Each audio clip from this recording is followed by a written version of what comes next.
All right, so we have to continue, and of course I have to invite Mama V in. Mama V, good morning to you. Having your laptop, bring it up, bring it up, bring it up. Let's see what you have in there. How are you? Good morning, I'm good. How are you? Barka de Sallah. Barka Kade. Yeah. Yeah, that's good. Yeah, you That's fit good. the day. Yeah. That's why we'll be sending you off to the Black Star No Square. problem. No problem. No yawa. Is that Bayawa. it? Bayawa. Vim Yazo. Yeah.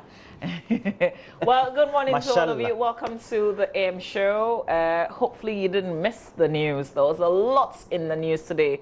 We're going to be offloading a bit of that. Indemnity clause in the Constitution. There was Mahama Yarga, who had said he wasn't going to go to the court, but finally did go. Yes, he did go. Yeah, so the question we asked yesterday was relevant. Was he going to go or not? Well, yeah. I dreaded the action the judge would have taken. I'm sure the judge would have. If you like, say free. Oh yeah, Bema, that's now. Yeah, well, there's a lot of talking points coming from yesterday's court hearing from the speaker's angle as well. Did he try to go into a territory not meant for him? Not as a lawyer, but as Speaker of Parliament, really, and parliamentary work. There's a lot to talk about on the show, but let's do the newspapers. We've got just about 4 papers in the studio today. Obviously, because it's a holiday, we have the Daily Graphic, the Ghanaian Times, the Daily Guide, and Roland, is it the Informer you have? I have the Informer. Okay, the Informer. All right, let's begin with the Daily Graphic newspaper. Front page of the Graphic is World Environment Day today, but we can't proudly say it's smiling because we know that our surroundings really, filth is everywhere, and it's the picture that the paper seek to paint as the world marks Environment Day today. So it says, filth consumes nation. Story by Nana Kunedu Ajimai. Today is World Environment Day, but the celebration in the country is dented as far as the prevailing environmental situation in parts of the country is concerned. Almost every part of the country is inundated by filth, including plastic materials that are littered around homes, offices, and institutions, while most drains are choked with waste to the extent that when it rains, stagnant water spills into homes and roads, causing devastating. Tell me you don't know about this. This, ladies and gentlemen, is our story. There's a lot more to the story on page 3 in the Graphic, but still on the front page. Appear in court. High Court orders Ayariga acid rejects Speaker's certificates. Yeah. And it's just along with what Mr. Rawlings also said yesterday, marking June 4, rewrites Constitution, according to former President Rawlings. We will talk about some of the things that he raised in the course of the review this morning. All right, let's check out what's in the center spread of the paper, center spread of the Daily Graphic newspaper. Accost unhealthy church practices. That's a call by Reverend Dr. Ofori. He's the moderator of the Global Evangelical Church, writes Reverend Dr. Setowu Kojo Ofori. He's called on Ghanaians, especially Christians, to boldly confront unhealthy practices being introduced in the church, irrespective of who is involved. Also in the center spread, UCC adopts policy to safeguard postgraduate courses. And here's what's on the back page of the paper, the Daily Graphic newspaper. This day holiday, KEEA introduces farmers to planting for export and rural developments. Also, Ghana Health Service inaugurates refurbished office, and the office is for the Korea Foundation for International Health Care. It was inaugurated in Accra yesterday by the Ghana Health Service. The office is not for, the refurbished office for. Okay, that's it. Details of that on the back page of the paper, the Daily Graphic newspaper. Roland? Yeah, so let's go to the Informer, and the Informer has on the front page, attempt to disenfranchise Ghanaians, Jean Mensa busted at EC. It's on the front page of the Informer. Up there we have on procurement of 275 bars. Freddie Blay does Shraj. Arrest if you can. Darren Shraj. They're taking him on that, so. Yeah, we know. If you go down there, alleged charges of tax evasion and abuse of office. Ayariga fights. Amidu promises showdown in court, and we'll tell you what is contained in the writ as well. Quite interesting. And give ourselves some great education in there. Just part of the information we always tend to give. We've done that on other regular programming as well. And dumping refuse in drain. AMA chases woman. The woman was caught in the video. Indiscipline. Now let's go to the Daily Guide. The Daily Guide has on the front page, Ayariga dragged to court over tax fraud. Has an attached picture of a pondering Mahama Ayariga, not sleeping, pondering. Daily Guide, you see it on your screens shortly. Daily Guide. Wire white. Today is Salah. No, that's the picture they brought. Yeah, wire white. No, this one is a wire white and I said Madakra. Well, I think both interpretations suit it. Madakra. JB's killer's mother wanted, and I'm not dodging Shraj. Freddie Blay says. On the back page, though, we told you, back page of the Daily Guide has a story. Stars stretch muscle in Dubai. We know that the preparations are in the Emiratis. They are in Dubai currently, and they're just preparing for the African Cup of Nations that will be taking place in Egypt. Egypt 2019 it is, and our own Benedict Oz will be bringing us up to date what our guys or gentlemen are doing, members of the Black Stars, who are great players, by the way. We don't have a great team this time, but let's make sure that we support our team. Everybody says we don't have a great team. Yeah, we don't have a great team. On what base, like, we don't have a great team? Because if you compare to, let's say, some of the top teams like Senegal, Nigeria, I even have to dare say Tunisia, Algeria, we don't have players playing the top teams of the league. So that's where you're coming from. Okay. So we've got a bogus team. No, we have an okay team, not So we're just representing. It's because we've qualified. We're just going to. I think we're just above average, but not the top. So we're just going into this tournament. Like we're just going keke. We're better than many teams, but not one of the top teams currently. Okay. Me, I'm only seeking to understand. That's all. You have changed. You used to be very good. Now you become very. Really? Now I'm bad? No, you're okay. And there's good news for Casta Semenya. Now she doesn't have to dope to reduce her testosterone levels. So, yeah. But they say the IAAF says this is only her situation. This is just her. Because of the peculiar to her, yes. So it means that for somebody, different things could apply. Well, so you can also test the law and see if it goes in your favor. I would do so. Now let's go on. Let's go to the center spread. There's a news one pull out. Shatta Wale kisses Stoneboy at Unity Soiree.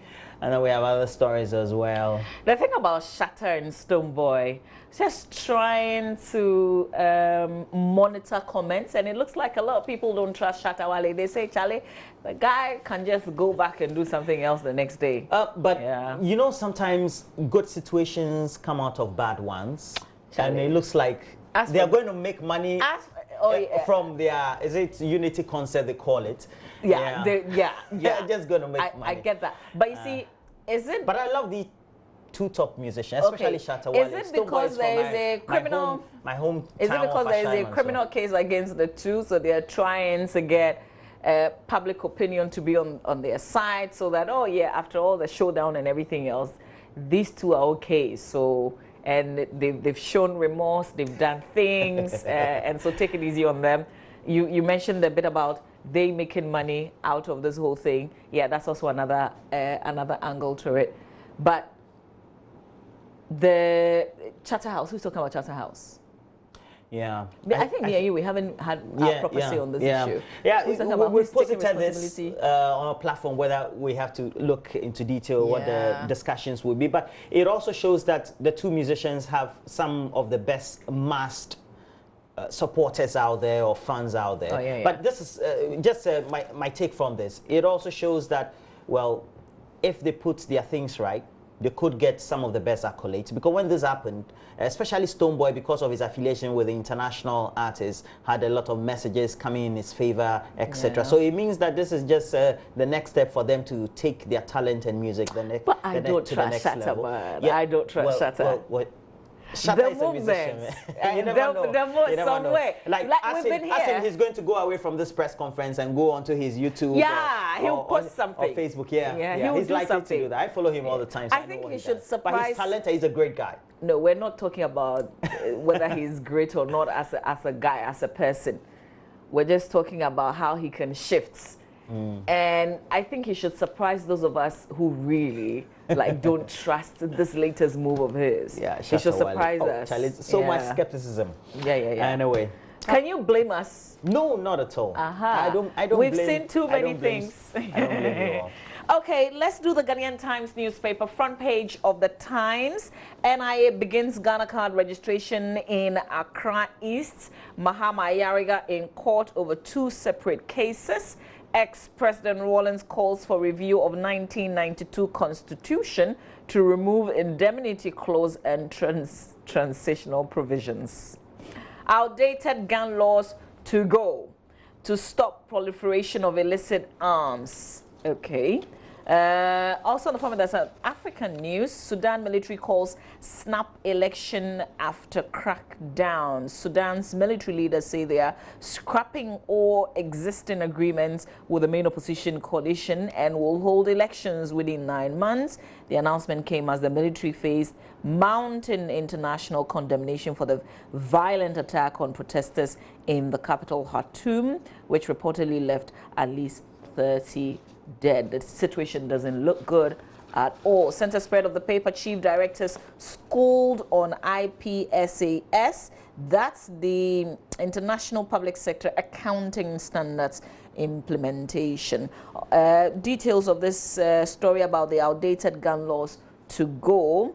The National Small Arms and Light Weapons Commission has initiated a process to review the Arms and Ammunitions Act 1972 to address the shortfalls of the 47-year document. Among changes being considered is the introduction of stricter sanctions regime as part of efforts to nip in the bud the proliferation of illicit arms and its repercussion on security. Details of that in the center spread of the paper. And this bit about the National Identification Authority yesterday commenced mass registration in the Accra East zone of the Greater Accra region. The exercise will end on July 6, 2019. It's taking place in areas including Ayawaso East, West, North and Central, also West Wagon, Osuklote, La Dadekotopom, Lejokoko Krowo, and Tema East. But you know the places that the NIA goes, we and know Tema that West as well, because it's in my area. Okay. Oh yeah, there's Tema West, Central, Pong Katamaso, Ashaman, Shai, Osudoku, Ningo, Pram, Adan East and West. But what I wanted to say was, you know, the NIA goes like they've announced, but in the end we will find that they've let a lot of people who have not registered. Okay, so I have a neighbor who is also one of the officers doing this, and he says that they've gone through some orientation, but when he gets to do the interaction, he says that the National Identification Authority apparently hasn't done enough community education. Because maybe they should have been using, you know, that information services vans or Akubam type of vans and be going to the communities at dawn or in the early hours. What's the information in his view that we're not getting as a people? Yeah, as to whether the registration is at the community or where it is of the community and what you need to register. Okay. Yeah. Okay. And once you get the first one wrong, or they don't get the first information, they don't get the subsequent ones as well. And it's a great concern because you may be there for a month or so, and turnout is very low. You have only maybe 1/3 or something. He is very skeptical about whether they will get the needed people. He's doing his best. So I was washing a car just around the community, and he came to tell me, Charlie, this your people know the trial. That's great feedback because, you know, now we have multiple platforms. It's not enough to just say you are doing a mass media education. The community sensitization is important because this one, they need the card for the transaction. You know, the point is, I was not obliged to even read the story and tell viewers where the NIA is going to, because we don't have any public announcement on our table that says announce it. My point is that there are multiple platforms where people are getting information from, and it's the duty of the National Identification Authority to use all these platforms and try and get the information to the people, because otherwise I'm worried. You would finish the 2 weeks and you still have a lot more people who haven't registered. I'm worried. That is why they go again to Adenta and they get only a small number of the population, just some, if not a couple of 100,000. Personally, I also don't know how they are working, because I have tried to register on 3 occasions and I have not been able to, because you get there at 3 and they will tell you they have closed. I think it depends. And they say that when you start from the very beginning of the process, it takes some time. By the time you get to the end, it would have been past their closing time. So and they so won't they even ask begin you at all. the first time. They said, "Oh, try and get here at 4." I got there at 4, and they said, "No, you still can't start." I get there at like 3:15, and they still say, "So I got disinterested." Honestly. Oh, definitely. And so when people talk about their experiences, I can relate, because I've been there 3 times. And now it's a worry for me. I don't know whether maybe they are worried as well, but they need to collect this sort of feedback to perhaps put things right in their regard. And I think that the National Identification Authority need to be up and doing as far as communicating to the community, doing the citizenship engagement very well, for them to know what they have to do. Let's do the back page of the Ghanaian Times newspaper. Government targets production of 55,000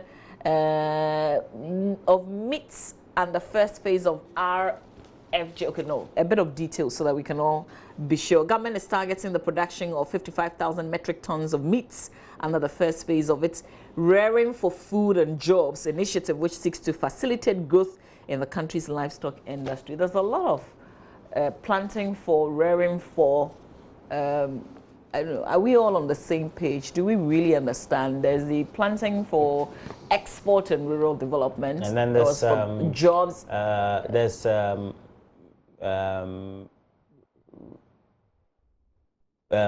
livestock for Isn't it the same thing? It's something got close to this. Yeah. Well, for jobs, livestock for jobs, or rearing of animals for jobs. Okay, let me just read the second headline. Nandom attains open defecation. The good thing is that if it's status. not one district, one something, then it is at least some agricultural something. We need to consolidate these things. We need to. Do we really understand? Because sometimes I get a bit confused. There's this, there's that, there's that. You need to it's follow. Like there's a you need to follow of things. Yeah. Otherwise, you lose. You need to follow. Yeah. Okay, that's what I'm doing right now. Okay, so let's try and break a few things down. Roland, are you done with the papers? I think I'm done. Okay. Let's. I want to talk about Mr. Rawlings for just a little time. Are we recalling his insert? Okay, can we play Mr. Rawlings, please, and then we'll see if we can recall Mr. Rawlings. Because growing up, we all heard how those the transitional clauses, the provisions were made particularly for him. That's what we've heard over the years, and to hear him now calling for us to rewrite, and it's not like you can just get up and say you're rewriting the entire Constitution. You would still rewrite and still have these provisions in there. That's what we heard. Or can we? Are we ready for the Mr. Rawlings? Says we should do My Joy Online, and then so we'll come back. Let's do myjoyonline.com then. We'll come back to Mr. Rawlings' inserts. So here we go with what's on our page. There's a video, a brighter outlook for children, childless couples in Ghana. Well, you can check it out, really, if this is your need. Anthony Joshua and Andy Ruiz Jr. rematch will take place in November or December. There is a quick arrangement for a rematch of that. Anthony Joshua was beaten badly. He wants to go again. Rawlings wants 1992 Constitution. Was that bad? It was. He fell more than once, didn't he? Yeah. Judge's decision on indemnity plea smacks of contempt, according to Ayariga's lawyer, but there are also many who disagree. Ayariga trial court dismisses speaker's certificate. There are people who disagree. There are others who are in support of this, and there are those who say they are going to the Supreme Court. There's no ulterior motive behind peace talks. Stoneboy Shatter assure fans, we just are not convinced, guys. Come again. The Army General whose body bore the marks of June 4 bullets. Well, this is one for you to check out on our page. Some update. Judge rules on Ayariga indemnity plea. We're all out yesterday. Shrash cites Freddie Blay for contempt, wants him imprisoned if guilty. Interesting. Details of that on myjoyonline.com. Okay, maybe in the absence of Mr. Rollins, let's talk about Mr. Ayariga yesterday. There are people who have said that, I don't know, there are like bits and pieces of, just like the rearing for livestock or something. There's so many things with Mr. Ayariga's case, and yesterday was tax evasion and the purchase of the ambulance. Yes, and just in case I take our viewers to what the writ says, it says Mr. Ayariga, age 44, in Tema, did fraudulently evade custom duties and taxes by paying 6,062.86 instead of the approved duties. And so that's a concern for the special prosecutor, and is also, among other things, said to have imported cars and then used subsequently for private gain as well. Okay, so what I wanted to say, you know, he had written quite a lengthy letter justifying why he would not, essentially telling us he wasn't going to go, and he did say in his own voice that he yes. I listened to him say that he wasn't going to go. No, I listened to him. The speaker. Oh, as in the Tuesday. I'm talking about yesterday. Yesterday, I wasn't expecting him in court, honestly, because he had said as for yesterday. Because of his pronouncement. Yeah. Yes, as for yesterday, dear. But then he finally made it to the courts. There's the minority leader and some other MPs who say they want some interpretation. There are people who say the judge went out of her remit, if you like, in ruling on the certificate that was presented. But what I do know, I mean, the little, we all don't know much, but what we have heard over the period is that you can't just wake up and go to the Supreme Court for interpretation. If what comes before the court, the lower courts, is clear and unambiguous, and the judge there's no ambiguity to what the judge is seeing, then the person can just make a ruling. Yeah. If you're not happy about it, you can disagree, and then you can go to a higher court and ask for an appeal. Or in this case, they want to go to the Supreme Court and ask for interpretation. Yeah, and I think it's also because I feel the judge is not wrong, but also we all know that sittings of Parliament are public. And whatever actions or itinerary that Parliament has is also public. And the judge could not be saying that, well, I'm not within the public setting. I don't know what goes or does not go on around me. And so in order for us to... No, so what are you saying? No, so in order for us to make sure that we also adhere to the whole concept of separation of powers, while we give that independence of authority to the judiciary, and any other person acting on that authority, we should also give that independence of authority to the legislature. I'm just trying to see. I think we're giving our judges too much. If you come before a judge in the court, you are not an MP. You are a person who has been charged for something. I mean, you're there, especially on this level. It's a criminal. You're an accused person. I mean, should I consider who you are, where you work? It is a bit too much for the judge. You can do your background thing, but once you appear before the judge, you are appearing before the judge to answer questions on something. Well, you're not telling me that the judges, even though they are doing interpretation of the Constitution and the laws that mandate them to do their work, are oblivious of what goes on in the society as well. See, for example, if, let's say, Mahama Ayariga had been involved in an accident, and he couldn't appear before court, what would have there would have been some plea. Oh, but your lawyer would tell the courts. Yes, exactly. Exactly. There would have been some plea. But that could happen to anybody else. Yeah, great. So there would have been some plea. There would have been some plea from his legal representatives. So what are you saying? I'm saying that whatever happens in the society, those who do the interpretation and follow the tenets of the law, as saying being members of the judiciary or the bench, are not oblivious of what happens. And so while they are doing the interpretation, there are many times within the period or the calendar of the legislature when a member of parliament who has to appear before a court could have the time to appear. Do you know? I mean, I think and for us to be where we are today, and having this discussion about whether the MP should appear and whether he's not above the law. Nobody is saying that he doesn't. I think that's for the prosecution. But there are days you can't tell the judge. Do you know how many cases the judge is hearing and how many judgments the judge must write? That is true. Yeah. But when they have to listen or have people appear before them, is at their discretion. Massa, when you appear, you are appearing as a person to answer. I do understand. For charges I'm not saying the judge is slapped wrong against you. But if you like, say free and don't appear. I do understand. This one is just show of authority. It is not power. Show of authority. I think so. It's just doing the right thing. Stay with us. We've got a lot more. Is showing his we have a lot more to talk about when we come back. Well, we have to take a breather and bring you some sports.